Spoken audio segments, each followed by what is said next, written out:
everyone, welcome to the channel. If you're new here, I run my own gardening business as well as having an allotment there. I'm pointing over there because it's just out the back of my house, so lucky. And this video I'm going to set out my 4-step plan to survive in the winter. We all know self-employed gardening work is very seasonal, and we work all summer just to try and get the money coming in, just to put a little bit away hopefully for the winter and hope those jobs keep coming in. But I've got 4 things here that I'm going to go through, which is going to be my plan. This is what I'm going to do, and if it helps any of you guys, that's great.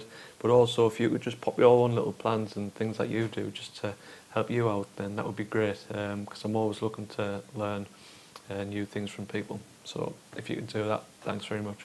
The first one, and this is a bit of an investment, and it's going to be something I'm hopefully going to do after the winter, just all year round, and that is buy a pressure washer or a jet wash.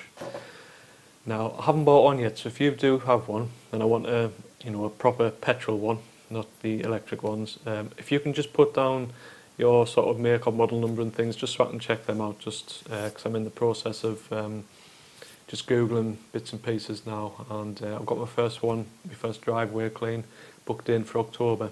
So that'll be my first job, and I'm hoping to book more in. Yeah, so this first one, it's a good one to have in your sort of armoury really. I get asked quite a lot if I do patio, deck and driveway cleans and that kind of thing, and I think it's something which could really sort of improve you as a business, and certainly the money that you're bringing in. So that's step number 1 for me. Step number 2 is going to be advertising on Facebook, so I've just got a standard Facebook page. That's all I do on social media. Most of my work's word of mouth.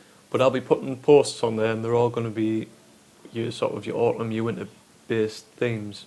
So it's going to be things like getting your garden winter ready, tidies, that kind of thing.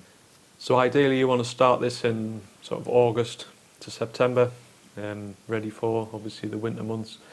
Autumn work is pretty good, you're still going to be getting jobs in, lots of tidy ups, leaf clearances, as well as your regular maintenance, because that probably won't stop just yet. Everyone's different on that one, but yeah, so you want to sort of have some sort of plan for winter posting on social media, just to get people thinking, and hopefully you'll be starting to take those bookings. And the whole theme of the posts should be in line of sort of getting your garden winter ready.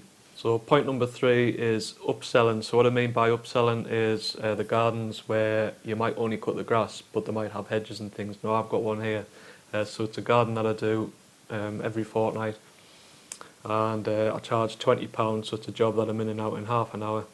And he's mentioned to me in the past that he can't really justify paying me to do the hedges every time, not that we'd need doing fortnightly, but he's just been doing that himself. So what I'm going to do is just drop him a little message and just say, look, at the end of the season when I do the last cut, I'll just say, right, that's the grass all done for this year. If you want us to do the hedges, I can do them for X amount.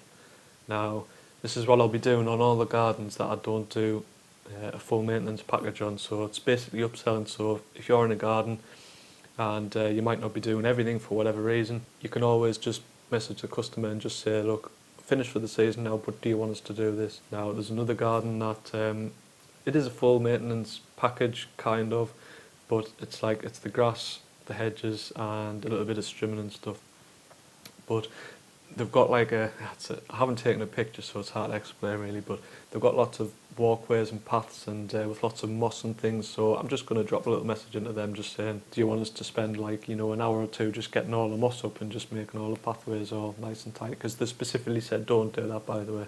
In my garden maintenance packages I would do that, but they said, look, just leave that, because it was quite a pricey job and they wanted to sort of keep the costs down. They said, just we'll sort all that out, but they haven't really. It's just still all mossy, so I'm going to do that. So it's upselling on things that you maybe would like to do, but the customers maybe told you not to do, or you've seen things that you didn't include, and then you could do that at the end, in late autumn through to the winter. So it's just picking out anything that you might think that needs doing really. Which leads on to my last point, so it's point number 4, and that's booking in advance. So if you can book a job in for a couple of months time, if it's obviously not urgent, so if you can get a steady series of jobs booked in for the next couple of months, so you've got work lined up. So anything that does come in which is a bit more urgent, like if someone's just moved into a property in the gardens estate, which could happen any time really. People move houses all the time, and they move into a house where the garden's an absolute state.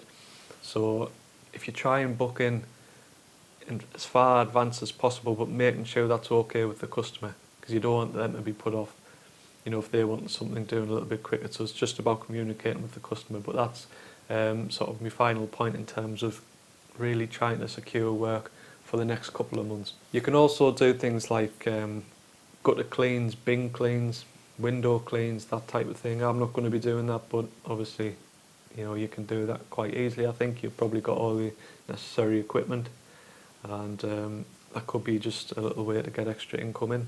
So if you've liked this video, give it a thumbs up just so YouTube will get a hold of it and send it out to more people, and that'll help the channel grow. So again, if you let us know your plans and pop them in the comments below, and I'll have a read through them, and I'll see you in the next video.